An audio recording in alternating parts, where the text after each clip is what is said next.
શ્રી હનુમાન પુરાણ પુષ્પ 49। શ્રી હનુમાનજી એક ખૂણે ઊભા રહી વિચાર કરવા લાગ્યા। એમનું મન ગ્લાનિથી ભરાઈ આવ્યું।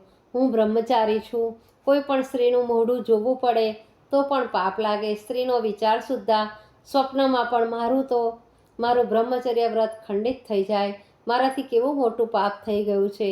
કોઈકના અંતઃપુરમાં આમ વગર રજાએ ચોરની માફક ઘૂસવું, તે અંતરપુરના અંતરંગ જોવા, સ્ત્રીઓને વિચિત્ર અને કઢંગી હાલતમાં જોવી, આ બધું જોઈને મારી આ આંખોય હવે તો અભડાઈ ગઈ છે। વિકારથી ભરેલા દ્રશ્યો જોઈ પાપી બની છે। એ પાપી આંખોને ફોડી નાખીશ તો જ મારા અંતરનો અજંપો શમશે। આંખો ફોડી નાખવા તૈયાર થયેલા હનુમાનજી એકાએક અટકી ગયા। એમના અંતરમાંથી જે અવાજ આવી રહ્યા હતા તે તેજસ્વી હતો, ધનુષ્યની પણછના ટંકાર સમો હતો। ના ના, આવું અવિચારી પગલું ભરી બેસીશ તો જીવનભર પસ્તાવાનો વારો આવશે। તે કે તારી આંખોએ કંઈ જ પાપ કર્યું નથી, તે તો સ્વામીની સેવા કરવા માત્ર તારું કર્તવ્ય જ અદા કર્યું છે। સીતા માતાને શોધવા માટે તારે રાક્ષસોના અંતઃપુરોમાં જવું પડ્યું છે, રાવણના અંતઃપુરનો ખૂણો ખાંચરો તપાસવો પડ્યો છે। સીતા માતાની શોધ કરવી હોય તો સ્ત્રીઓના સમૂહમાં જ થાય, કંઈ હરણીના ટોળામાં ન થાય। તે કાંઈ જ ખોટું કર્યું નથી, પસ્તાવો કરવાની તારે જરાય જરૂર નથી। અંતરાત્માનો અવાજ સાંભળ્યા છતાં હનુમાનજીના મનનો સંતાપ શમ્યો ન હતો। ઉદ્વેગની આગ હૈયાને વગર લાકડે બાળી રહી હતી। પશ્ચાતાપની આગમાં જલી રહેલા હનુમાનજીના મુખમાંથી સાહજિક જ શબ્દો સરી પડ્યા।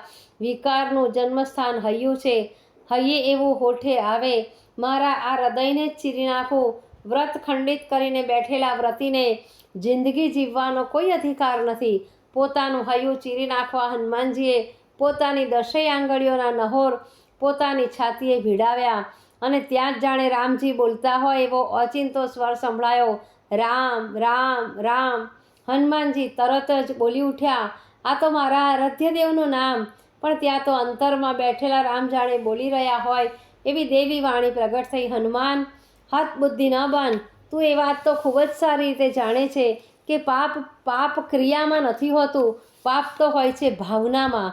લગ્ન થયા પછી કન્યા સ્વસુર ગૃહે જવા પ્રયાણ કરે છે ત્યારે બાપ અને ભાઈ એ કન્યાને ગળે લગાવી આલિંગન આપી કેટલા બધા પ્રેમથી ભેટે છે। એ પ્રેમ સાત્વિક હોય છે, એમાં વિકારની છાંટ સરખી હોતી નથી। આવી જ ભાવના સીતાજીની શોધમાં તે સેવી છે। તું કાંઈ રૂપસુંદરીઓના રૂપનું પાન કરવા ત્યાં નહોતો ગયો। કાદવમાં ઉગેલું કમળ કાદવમાં રહેવા છતાં કાદવથી અસ્પૃશ્ય રહે છે, એમ તું પાપથી અસ્પૃશ્ય રહ્યો છે।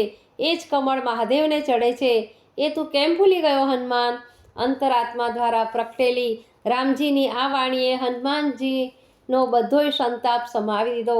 હનુમાનજી મનમાં ને મનમાં બોલ્યા, અરર, મેં આપઘાત કર્યો હોત તો કેટલો મોટો અનર્થ સર્જાઈ જાત।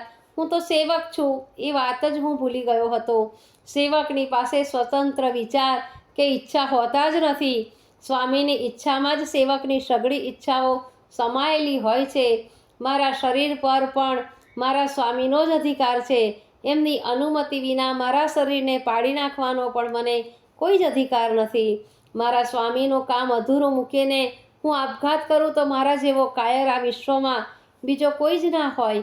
પણ સારું થયું કે આરાધ્ય દેવે એક મહાન પાતકમાંથી મને ઉગારી લીધો।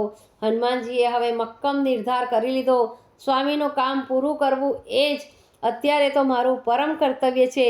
મૃત્યુ અને પુણ્ય પાપ વિશે વિચાર કરીને વખતના વ્યય સાથે સ્વામીના કાર્યને હું હાનિ પહોંચાડી રહ્યો હતો। રાવણના વિશાળ રાજમહેલમાં પણ જાનકીજીનો કંઈ જ પત્તો લાગ્યો નહીં, એટલે હનુમાનજીએ હવે આડેધડે જે મહાલય કે આવાજ હાથ ચડ્યો ત્યાં તપાસ કરવા માંડી। પણ ત્રીજો પ્રહર વીતવા છતાંય પરિણામ શૂન્યમાં આવ્યું, એટલી એમની હતાશાનો પાર રહ્યો નહીં।